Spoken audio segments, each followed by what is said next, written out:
Hello friends, welcome to my channel. आज के आमी रान्ना करब आलू बेगुन सिम दिए एकदम निरामिष पातला झोल। এইভাবে নিরামিষ পাতলা ঝোল রান্না করে গরম গরম ভাতের সঙ্গে খেয়ে দেখবেন ভালো লাগে। তাহলে চলুন দেখে নিই আলু বেগুন সিম দিয়ে নিরামিষ তরকারি রান্না করতে আমার কি কি উপকরণ লাগবে। নিরামিষ তরকারি রান্না করার জন্য এইখানে আমি 250 গ্রামের মতো সিম এইভাবে টুকরো করে কেটে তারপর ভালোভাবে ধুয়ে নিয়েছি। এইখানে আমি বড় দেখে একটা বেগুন এইভাবে লম্বা করে কেটে নিয়েছি। আর এইখানে মিডিয়াম সাইজে 2টা আলু টুকরো করে কেটে নিয়েছি। তো সবগুলি সবজি আমি ভালোভাবে ধুয়ে নিয়েছি। এছাড়া আর লাগবে এইখানে আমি হাফ কাপের মতো মটর ডাল আগের দিন ভিজিয়ে তারপর এইগুলিকে পেস্ট করে এর মধ্যে সামান্য একটু লবণ, হলুদের গুঁড়া আর হাফ চা চামচ কালো জিরা দিয়ে এইগুলিকে ভালোভাবে মিশিয়ে নিয়েছি। আর বাকি যা যা লাগবে তা আমি রান্নার সময় দেখিয়ে দেব। তাহলে চলুন দেখে নিই কীভাবে আমি এই নিরামিষ পাতলা ঝোলটা রান্না করব। প্রথমে আমি বড়াগুলি বানিয়ে নেব।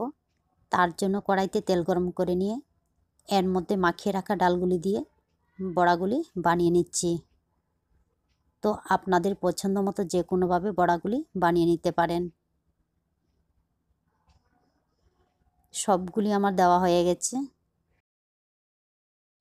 এখন এইগুলিকে উল্টে পাল্টে ব্রাউন কালার করে ফ্রাই করে নিতে হবে। আপনারা চাইলে ছোলার ডাল বা মুসুর ডাল দিয়েও কিন্তু এই বড়াটা বানিয়ে নিতে পারেন।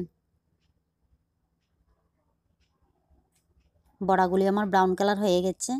এখন আমি এইগুলিকে নামিয়ে নিচ্ছি।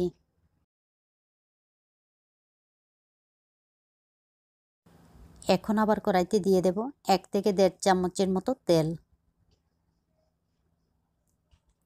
তেল গরম হয়ে গেলে এর মধ্যে দিয়ে দিলাম কেটে রাখা বেগুন। তারপর এর মধ্যে সামান্য একটু লবণ আর হলুদের গুঁড়া দিয়ে বেগুনগুলিকে নেড়েচেড়ে ফ্রাই করে নিচ্ছি। তো আপনারা চাইলে বেগুনগুলিকে না ভেজেও কিন্তু রান্না করতে পারেন, তবে বেগুনগুলিকে আলাদা করে ফ্রাই করে নিলেই বেশি ভালো লাগে। বেগুনগুলি ফ্রাই করা হয়ে গেছে। এখন আমি এইগুলিকেও নামিয়ে নিচ্ছি। এখন আবারও কড়াইতে দিয়ে দিচ্ছি তেল। তেল গরম হয়ে গেলে এর মধ্যে দিয়ে দিলাম 2টা শুকনো লঙ্কা, একটা তেজপাতা আর হাফ চা চামচ পাঁচফোড়ন। তো পাঁচফোড়নের পরিবর্তে কালো জিরাও কিন্তু ব্যবহার করতে পারেন। এইগুলিকে হালকা ব্রাউন কালার করে নেড়েচেড়ে নেওয়ার পর এর মধ্যে দিয়ে দেব কেটে রাখা আলু। এখন আলুগুলিকেও নেড়েচেড়ে ফ্রাই করে নিতে হবে। তো আপনারা চাইলে এর মধ্যে সামান্য একটু লবণ আর হলুদের গুঁড়া দিয়েও কিন্তু এইগুলিকে ফ্রাই করে নিতে পারেন।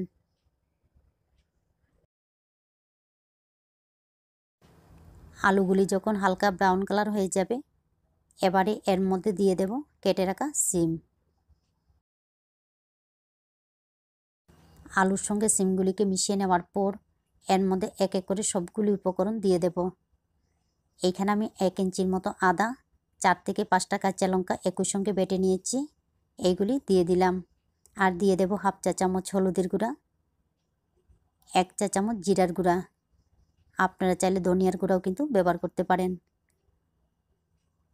তারপর এর মধ্যে দিয়ে দিলাম পরিমাণ মতো লবণ। এখন সবগুলি উপকরণ আবারও ভালোভাবে মিশিয়ে নিতে হবে। তো আপনারা চাইলে এর মধ্যে 2-3 চামচের মতো জল দিয়েও কিন্তু মশলাগুলিকে ভালোভাবে মিশিয়ে নিতে পারেন। এখন এইগুলিকে একদম কম আঁচে ঢাকনা দিয়ে রান্না করব, তবে একটু পর পর নেড়ে দিতে হবে, না হলে কিন্তু নিচে লেগে যাওয়ার সম্ভাবনা থাকবে। 20 মিনিটের মতো একদম কম আঁচে ঢাকনা দিয়ে রান্না করে নেওয়ার পর দেখুন সবজিগুলি খুব সুন্দর ভাজা ভাজা হয়ে গেছে। এইভাবে কম আঁচে এইগুলিকে ঢাকনা দিয়ে রান্না করতে হবে। তারপর এর মধ্যে দিয়ে দিচ্ছি জল। এই রান্নার মধ্যে জলের পরিমাণটা একটু বেশি দিতে হবে, যেহেতু এর মধ্যে ডালের বড়া ব্যবহার করব।